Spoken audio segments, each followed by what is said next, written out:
তো আমরা রেডি হয়ে নিয়েছি, আমরা এখন আছি বিয়ে বাড়িতে। আমি আর কুটুর বাবারও নিমন্ত্রণ ছিল, কিন্তু বাবা যাচ্ছে না, কারণ শরীর ভালো না, বাইরের অনেক খাবার বারণ, তো দেখলে লোভ লাগবে, ওই জন্য যাচ্ছে না। তো কুটু রেডি হয়ে গেছিস? হ্যাঁ চলো। কোথায় যাচ্ছি? হ্যাঁ কোথায় যাচ্ছ? বিয়েবাড়িতে কি হবে? মিষ্টি খাবো, মাংস খাবো। ও কোশ্চেন করছে, কুটু কোশ্চেন করছে। আচ্ছা তুই ওকে মাঝখানে বসা। তো আবার একটা বিয়ে বাড়ি ভিডিও নিয়ে হাজির হয়েছি। অঙ্গনা আর সৌরভের বিয়ে। অঙ্গনা হচ্ছে আমাদের পাড়ারই মেয়ে, আর সৌরভ হচ্ছে আমাদের পাড়ার জামাই। যাই হোক চলো এগিয়ে যাই। দেখো বাইরের কিন্তু সাজানোটা খুব সুন্দর হয়েছে, আর ভেতরে ঢুকে গিয়েই কুটু তার জেম্মার কোলে উঠে গেছে, আর উঠেই চলে গেছে অঙ্গনা দিদির কাছে, মানে কুটুর অঙ্গনা দিদি। সেখানে আমরা গিফট দেবে বলে এগিয়েছি, কিন্তু এত ভিড় চট করে দিতেও পারছিলাম না। তারপর কুটুকে দাঁড় করিয়ে বললাম, কুটু তুই গিফটটা দিয়ে দে, তোকে খুব ভালোবাসে। তো কুটুই দাঁড়িয়ে থেকে নিজে হাতেই গিফট দিল, আর খুশি মনেই দিল, কারণ ও দেখছিলাম যে গিফট দিতে বেশ খুশিই হচ্ছিল। যাই হোক তারপর চান্স নিয়েছিলাম একটু ফটো তোলার, কিন্তু কিছুতেই পেরে উঠছিলাম না, প্রচণ্ড ভিড়, সবাই চাইছে বউয়ের সঙ্গে ছবি তুলবে, আর এদিকে ক্যামেরাম্যানরাও বলছে দাঁড়িয়ে পড়ো স্টাইল করে ছবি তোলানোর জন্য। তাই আমাদের আর সঙ্গে সঙ্গে তোলা হয়ে ওঠেনি। তো তার থেকে বরঞ্চ আমরা একটু স্ন্যাক্স খেয়ে নিই। তাই কুটুকে নিয়ে চলে গেছিলাম, এদিকে কুটু বায়না করছিল কোল্ড ড্রিঙ্কস খাবে দেখে। তারপর যাই হোক আমি বললাম, ওকে বুঝিয়ে বাজিয়ে নিয়ে গিয়ে বললাম চল আগে বর দেখে আসি, তারপরে কোল্ড ড্রিঙ্কস খাবো। ও আমার কথা শুনে চলে গেল বর দেখতে। আর ওখানে কি একটা বান্ধবীর সঙ্গে দেখা হয়ে গেল, ছোট্ট পুচকি বান্ধবী। ওকে একটু হাই টাই করলো, কারণ ও ভাবছিল যে ওরই তো চমাসি, খেলার তো কাউকে পেয়ে গেছে, চলো এর সঙ্গে খেলা যায়। আর দেখো না বান্ধবীর মুখের অবস্থাটা, ওকে দেখে মুখটাকে কি করলো, মনে হচ্ছিল পুচকিটাকে গিয়ে একটু চটকে আসি। তো যখনই চটকাতে যাব তখন ওখান থেকে হাওয়া। তারপর কুটুকে নিয়ে ওখান থেকে কোনো রকমে বেরিয়েই পড়লাম, চল তোকে কোল্ড ড্রিঙ্কস খাওয়াবো। কিন্তু আমার তো নজর ফুচকার দিকে ছিল। ভাবছিলাম একবার যে কোল্ড ড্রিঙ্কস খাবো না ফুচকা খাবো। তারপরে মনে হলো না আগে ফুচকাটাই খাই, কারণ এটা আমার সবথেকে ফেভারিট। তাই ফটাফট কয়েকটা ফুচকা খেয়ে নিলাম। তারপরেই হঠাৎ করে চোখ পড়লো গরম গরম জিলিপির দিকে। কিন্তু আমি তো মিষ্টি আবার পছন্দ করি না, কিন্তু আমার ছেলে হঠাৎ করেই বলছে আমি জিলিপি খাবো। তাই ওকে বাটি করে ওর জেম্মা, বাবু দাদা সবাই জিলিপি খাওয়ানোতে ব্যস্ত। আর আমার ছেলে এমনি সময় মিষ্টি খায় না, কিন্তু দেখো ওখানে কি সুন্দর জিলিপিটা খেয়ে নিচ্ছে। জিলিপিটা পুরোটা খেলোও না, অল্প একটু খেয়েই চলে গেছে ওর নজর সেই কোল্ড ড্রিঙ্কসের দিকে। মানে এখানে যত রকম ফ্লেভার আছে কোনটা ছেড়ে কোনটা খাবে, জোর জবরদস্তি খাবেই। তারপরে একটা তো নেওয়া তো হয়েছে, আর এদিকে আমি ভ্যারাইটি স্ন্যাক্স নিয়ে নিচ্ছিলাম জিলিপিটা বাদ দিয়ে।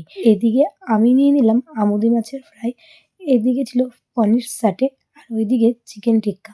তো সবগুলো আমরা খেতে থাকছিলাম। সবথেকে বেশি আমার আমুদি মাছের ফ্রাইটা ভালো লেগেছে, সবারই ভালো লেগেছে। আর মাছ ভাজা তো কার না ভালো লাগে বলো। ভাবলাম যাই কুটুকে খাইয়ে দিই, কিন্তু কুটু নাছোড় বান্দা, ও তো এগুলো খাবে না। ও খাবে সেই কোল্ড ড্রিঙ্কস, আর এদিকে মামার কাছে বায়না হচ্ছে যে ওকে এখন জেমস কিনে দিতে লাগবে। বোঝো জ্বালা, বিয়ে বাড়িতে কেউ শান্তি নেই, ও খাবেই। তোর বাবুর কাছে গিয়ে বায়না করছে চল তাহলে আমাকে একটু নিয়ে যাবি কোল্ড ড্রিঙ্কস খাওয়াতে। আমি বললাম একদম না, এখন ওয়েদার চেঞ্জের টাইম, ঠান্ডা গরম লেগে যাবে। কিন্তু ও কি শোনার পাত্র, ওটা ও খাবেই। তারপর বারবার করে চোখ পাকিয়ে পাকিয়ে দেখছে কোথায় আছে। একে তো আর রাখা যাচ্ছেই না, একে নিয়ে যেতেই হবে। তাই জন্য সবাই মিলে ওকে ধরে বেঁধে নিয়ে চলে গেল। তবে আমার একদিকে ভালো যে বিয়েবাড়িতে গেছি রিল্যাক্সেই ছিলাম, কারণ ছেলে আমার কাছেই থাকছিল না, সবার কাছেই ঘুরে বেড়াচ্ছিল। তবে আমি কিন্তু একবার যাইনি, আবারও স্ন্যাক্স নিয়ে এসেছিলাম। এইদিকে দাঁড়িয়ে দাঁড়িয়ে খাচ্ছিলাম, আর আমার ছেলেকে নজর করেছিলাম আমার ছেলেটা কোথায় কী করছে, আদৌ সব কিছু খাচ্ছে কিনা। তারপরে হঠাৎ দেখি ছেলে নেই, কোথায় গেল বোঝো ঠেলাই। দেখো কোল্ড ড্রিঙ্কস অলরেডি খাওয়া শুরু করে দিয়েছে দেখো, আর এদিকে বাবু খাওয়াচ্ছে, আর ওর জ্যাজে কোলে নিয়ে বসে আছে। আমি বলছি খাবি না, কিন্তু আমার ছেলে আমার দিকে মিটিমিটি করে দেখছে যাতে আমি ওকে বকা টকা না দিই। ওকে কিন্তু আমরা পুরোটা খাওয়াইনি, একটুখানি খাইয়ে বাদ বাকিটা আমি খেয়ে নিয়েছিলাম। আর ওদের কাছে রেখেই আমি চলে গেছিলাম যেখানে খাবার খাওয়াচ্ছে সেই জায়গায়। অনেকটা বড় জায়গা থাকাতে ভালোই হয়েছিল, জায়গাটাও পেয়ে গেছিলাম, তাড়াতাড়ি বসিয়েই পড়েছিলাম। আর এইদিকে তোমাদের একটু মেনু কার্ডটাও দেখিয়ে দিই কী কী রান্না হয়েছে। এখানে যা যা রান্না দেখছো সবকটা কিন্তু আমি খাইনি, যেগুলো আমার পছন্দের আমি একমাত্র সেগুলোই খেয়েছি। তবে খাবার কিন্তু বেশ ভালোই লেগেছে। তবে কড়াইশুঁটির কচুরি আর কাশ্মীরি আলুর দম কিন্তু দারুণ লেগেছে। এই দুটো খাবারের তুলনাই হবে না, একটু অন্যরকম তাই না, আর গরম গরম খেলে তো আরও বেশি ভালো লাগে। তারপরেই চলে এসেছিলো ফিশ বাটার ফ্রাই। সত্যি বাটার ফ্রাই কিন্তু দারুণ হয়েছিল, আমার তো খুব ভালো লেগেছে। তবে একটা বেশি খাইনি কেন জানো তো, আমার অনেক কোলেস্ট্রল, তাই ভাজা পোড়া খাওয়া বারণ, তাই লোভে পড়ে একটাই খেয়েছি, এর বেশি লোভ করতে চাইনি। কি জানো তো, আমার বরেরও নিমন্ত্রণ ছিল, কিন্তু আমার বরেরও কোলেস্ট্রল হাই হয়ে যাওয়াতে, এছাড়াও সুগার প্রবলেম আরও অনেক কিছু প্রবলেম দেখা দিয়েতেও বিয়ে বাড়িতেই আসেনি, ও অ্যাভয়েড করে গেছে। কিন্তু আমি কিন্তু বিয়ে বাড়িতে চলে এসেছি, শুধু আমি খাবো বলে নয়, এই যে ভিডিও করছো, মজা করবো এইসবের জন্য। যাই হোক, আর বকবক না করে বলি তারপরে কি এসছে। এইদিকে দেখো পাতুরি চলে এসছে, ভেটকি মাছের পাতুরি। সেটা কিন্তু দারুণ হয়েছিল। অনেকেই নিয়েছে, একটার বেশি দুটো, তবে আমি নিইনি। কারণ আমি তো বেশি খেতে পারি না, আর আমার নজরটা ছিল ঠিক মটন কষার দিয়ে। তাই জন্য আমি অন্য কিছু নিইনি, ডাইরেক্ট মটনে চলে গেছিলাম। আর আমাকে যখন এক পিস দেয়, আমি আরেকটু চেয়েও নিয়েছিলাম, কারণ আমার যে ভালো লাগে তাই। খাওয়া দাওয়া কমপ্লিট, এবার কুটুকে নিয়ে যেয়ে বেরোবো, ভাবলাম অঙ্গনার সঙ্গে একটু গল্প আর একটু ফটো তুলে নিই। তাই সেই মতো একটু অঙ্গনার কাছে ঠিক চলে গেল। দেখো কোথায় বাড়ি অঙ্গনাদির?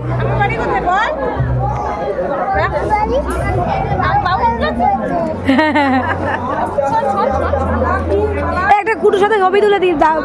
একমাত্র মেয়ে, সবার খুব আদরের, এই যে ছেড়ে চলে যাবে কতটা দুঃখের। একদিন কিন্তু এই দিনটা আমিও পার করেই এসেছি। আমাদের বিয়ে বাড়ি কমপ্লিট, এখন আমরা বাড়ির দিকে যাচ্ছি। তো ভিডিওটা ভালো লাগলে কুটু বলে দাও, বলো। ভালো লাগে সাবস্ক্রাইব করে দাও, দাঁড়াতে থ্যাংক ইউ করে দাও, লাইক করে দাও, লাইক করে দাও, আর শেয়ার করে দাও। শেয়ার করে দাও। আজকের মতো আসি, টাটা। টাটা।